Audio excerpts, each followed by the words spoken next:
After 4 trailers, countless images online, and more theories than I can count, Hyrule Warriors Age of Imprisonment is almost here.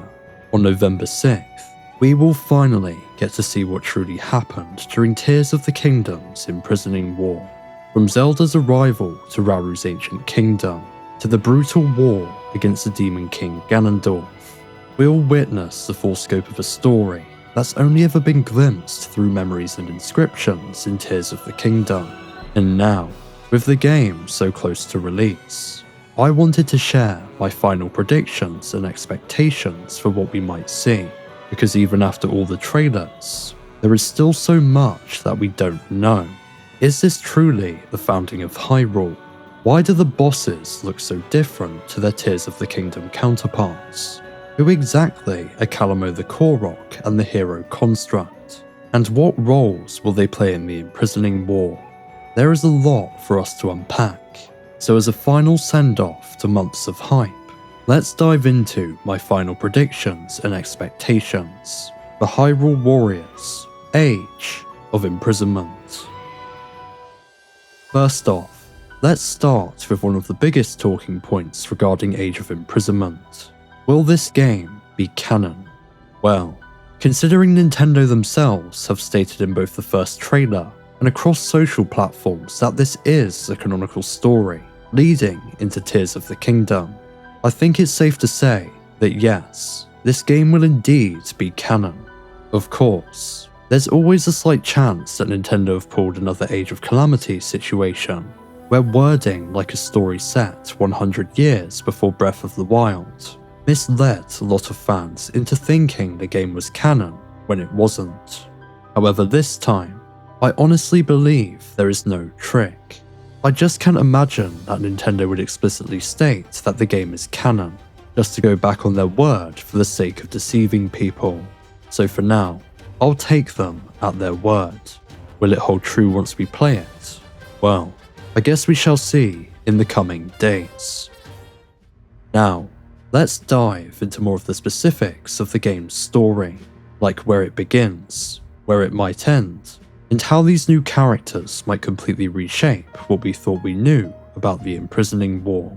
For those less familiar with Tears of the Kingdom, this game will follow as Zelda is transported back in time to the founding of Hyrule, where she meets and is taken in by King Rauru and Queen Sonia.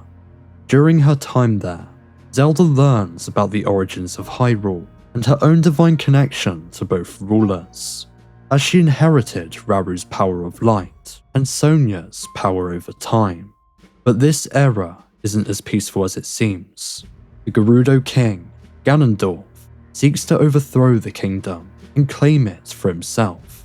Chaos erupts after Ganondorf murders Queen Sonia and steals her magical relic known as the Secret Stone, amplifying his power and transforming him into the Demon King. Hyrule plunges into ruin, forcing Rauru to gather the other tribes of Hyrule for one final stand. But even together, their combined strength isn't enough to defeat the Demon King. And so, to put an end to his terror, Rauru sacrifices himself, using all of his power to seal both himself and Ganondorf in a tomb below the surface, bringing peace to the land once more.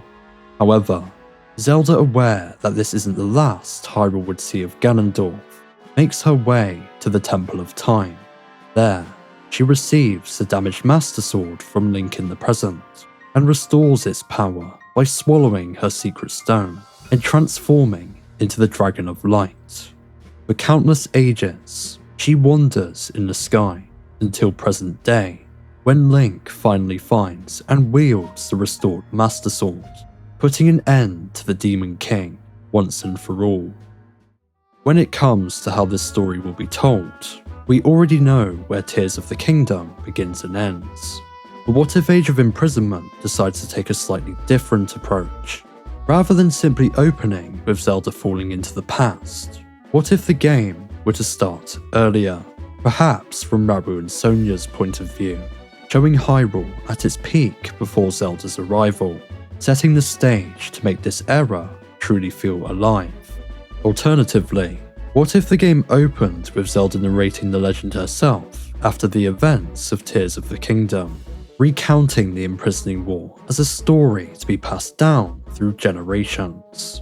Both approaches would feel more engaging than simply dropping Zelda into the past, specifically the first, as knowing we are just playing a retold story might make the world feel a little less immersive.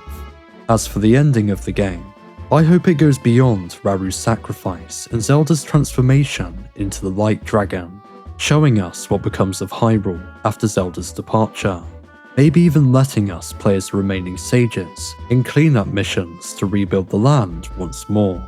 It would make the story feel like it's more about this era itself, rather than just Zelda's journey through it. But for all we know, they could still just take the expected route, starting with Zelda's arrival and ending with her transformation.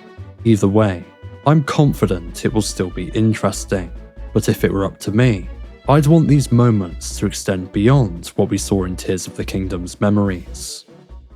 With my predictions and expectations for the story laid out, let's dive into one of the more mysterious aspects of Age of Imprisonment, the characters themselves. While Tears of the Kingdom only gave us a glimpse at ancient Hyrule's residents, this game seems to fully flesh out the people who shaped this era, even introducing new faces, each with a role in the unfolding story. Of course, we'll see familiar faces like Zelda, Rauru, Sonia, Minoru, and Ganondorf, but what intrigues me are the more obscure characters, such as the sages, the commanders, the chamberlain, and even the brave Korok, a mysterious hero construct. Who are they? What motivates them? And how will they influence the story of the Imprisoning War? From recent trailers and posts online, we've learned more about the sages themselves, such as Kia, the Zora Queen and Sage of Water, Agriston, the Goron Chief and Sage of Fire, Rafisa, leader of the Rito and Sage of Wind, and finally Ardi, a Gerudo leader and Sage of Lightning. We now know their names and roles, but how exactly will we recruit them to Rauru's cause? Well, I think the game will start with few alliances, similar to Age of Calamity. We'll likely explore the map to unite each race under Rauru's banner, though not everyone will join willingly. I expect some conflict, especially with the Gerudo Sage. As a member of Ganondorf's own race, Ardi may initially obey him out of fear or loyalty, much like Noboru in Ocarina of Time, only to later join Rauru after he convinces her that a better future is possible if she joins the fight. The other sages, however, may be slightly easier to win over, perhaps requesting him to save their homelands from Ganondorf's corruption, to prove he's a worthy leader and can bring Hyrule back from the brink of destruction. Moments like these could make the sages feel like real, layered characters, giving the Imprisoning War the emotional weight and humanity that Tears of the Kingdom's story only dreamed of achieving. Now that we have covered the sages and their roles, let's turn to the even more mysterious characters recently revealed. First up are what I call the commanders. Elite warriors from each race, far more significant than your average soldier. So far, we have seen a Gerudo, Rito, Goron, 2 Zora, and possibly 3 Hylians, each with distinct designs and weapons that suggest unique fighting styles.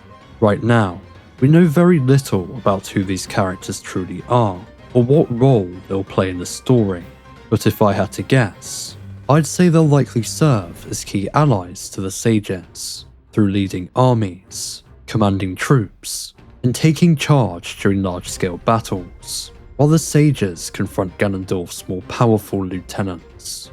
Hopefully each commander will have depth beyond the battlefield, with their own motivations, rivalries, or arcs that make them truly feel alive within this era of Hyrule. But until Nintendo reveals more, all we can do is speculate. Next, let's move on to another newly revealed character, Lenalia, the Chamberlain who serves Princess Zelda during her time in Rauru's kingdom.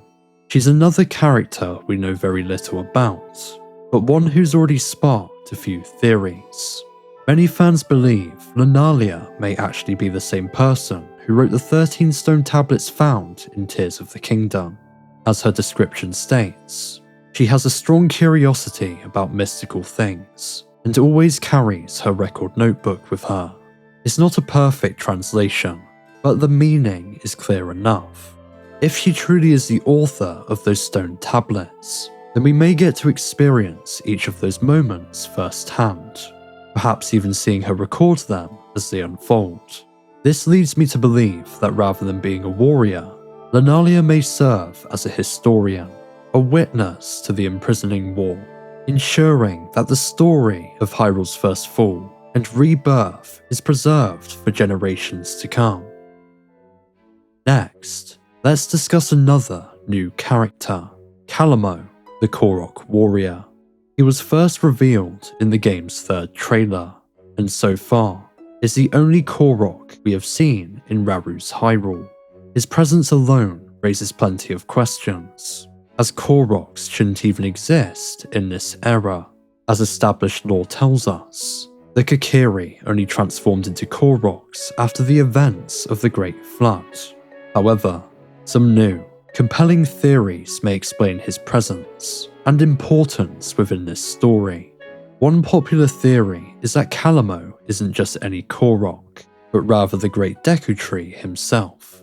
This stems from two main clues: the apparent absence of a Great Deku Tree in Rauru's kingdom, and Calamo's official description, which calls him a boisterous Korok roaming Hyrule in search of a place to put down roots. That line strongly implies that he's destined to become a tree of some kind, and personally, I think his story may end with him becoming the Great Deku Tree. Others have suggested he might instead grow into the tree on Mekar Island, as some believed his name to be Mekar before his official reveal, but with recent information, that seems unlikely. If Calamo does become the Great Deku Tree, I doubt it will be out of a desire to settle down. I suspect his transformation will come through sacrifice, perhaps to cleanse the lost woods of Ganondorf's corruption, or to save our heroes from an overwhelming threat. While we still know very little about him, I believe Calamo may become one of the most emotional and symbolic figures in the entire game, someone who bridges the gap between the ancient past and the familiar Hyrule we know from Ocarina of Time, all the way through to Tears of the Kingdom. Finally, let's move on to the most mysterious character of all, the Construct hero. We've seen glimpses of him throughout the trailers, most notably in the third and fourth, where he soars through the skies in his wing form and battles Ganondorf's forces alongside Calamo the Korok. His official description reads, "The mysterious construct can transform and take to the skies over Hyrule," which doesn't tell us much we already didn't know. But when you start to consider where this character came from, or who he might really be, things start to get far more interesting.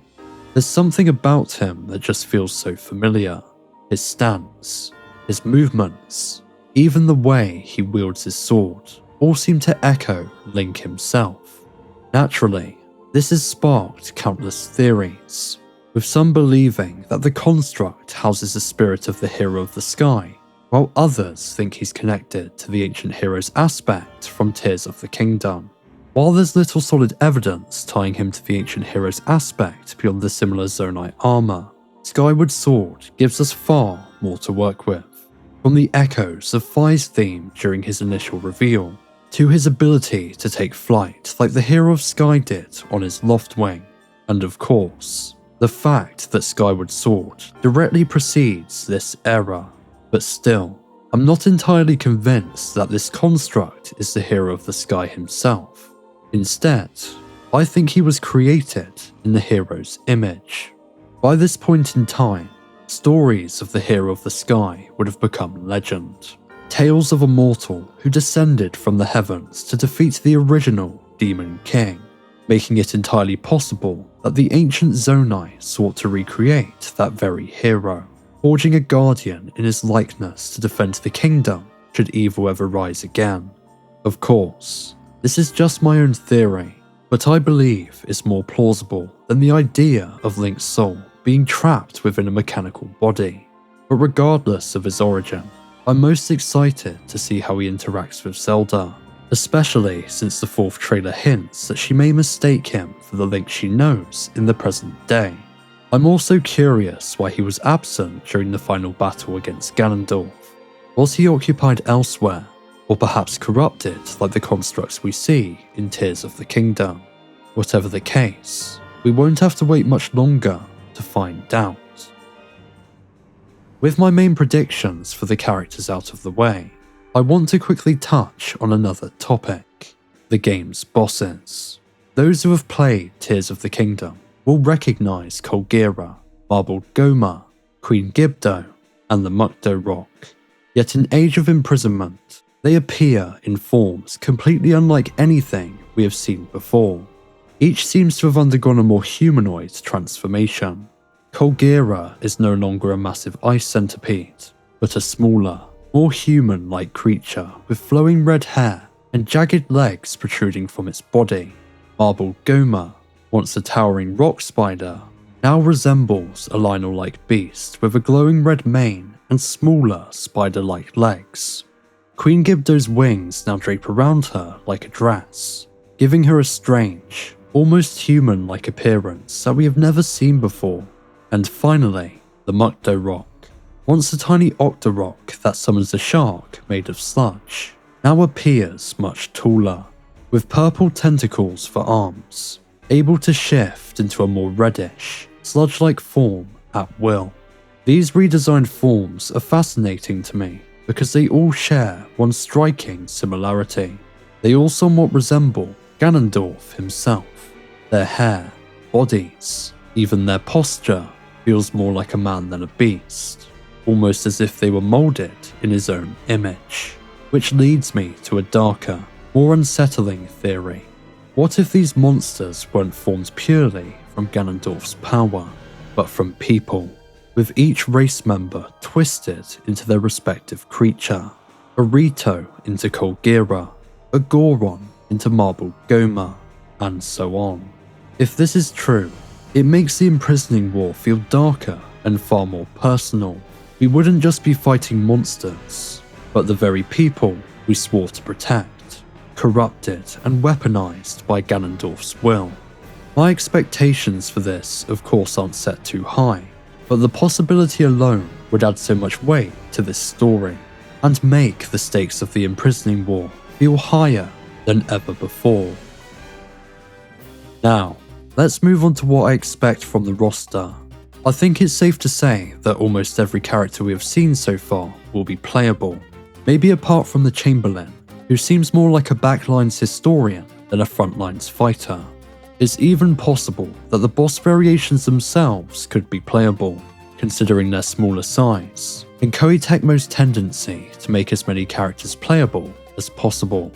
I also wouldn't be surprised if a few characters we haven't seen yet, like Kotake and Kuume, make the cut, especially given their importance to Ganondorf throughout the rest of the series. One character I don't expect to play as though is Link, since if this game is really canon, then it wouldn't make much sense for him to appear, unless it's through Zelda's flashbacks, or as a non-canon post-game unlockable, especially if you consider the hero construct, who already seems to fill the role of our unspoken hero. But regardless of who we do or don't play as, I think it's safe to say that this roster will be packed and incredibly fun to use. The variety alone is exciting, from Rauru and Sonia to Calamo and the unnamed commanders. With so many characters, each with their own unique abilities and personalities, Hyrule Warriors Age of Imprisonment looks to be the game that could finally bring Tears of the Kingdom story to its fullest, most complete form. As we approach release, my hype is at an all-time high. All I really want is a game that finally delivers emotional depth to these otherwise shallow characters. while offering a refined and innovative gameplay experience that brings Hyrule Warriors and The Legend of Zelda to more players around the world. From the recent gameplay demos found across the globe, I think those hopes might finally come true. The game looks far more technical and engaging than previous titles, thanks to the implementation of sync strikes and new interactables that let you control the flow of cinematic attacks. With this game possibly serving as the final story of the Wild Era, I truly hope that Nintendo and Koei Tecmo have put a lot of care into crafting it, as they have the perfect opportunity to both expand and redeem the story of Tears of the Kingdom, making it feel more complete before Nintendo moves on to new adventures. With Zelda being one of my favourite series, this entire ride of anticipation, theorising, and diving deep into the trailers has been an absolute joy to do, leaving me with nothing but excitement for when we finally get to explore the land in Hyrule Warriors Age of Imprisonment in the coming days. But what do you guys think? Are you excited to finally play Age of Imprisonment? What are your final predictions and expectations for the game? Let me know in the comments below. Thank you for watching this video. If you enjoyed it, then leave a like and subscribe to the channel for more Zelda content like this in the future. Anyway, that's all from me for today, so I'll see you in the next video. Goodbye.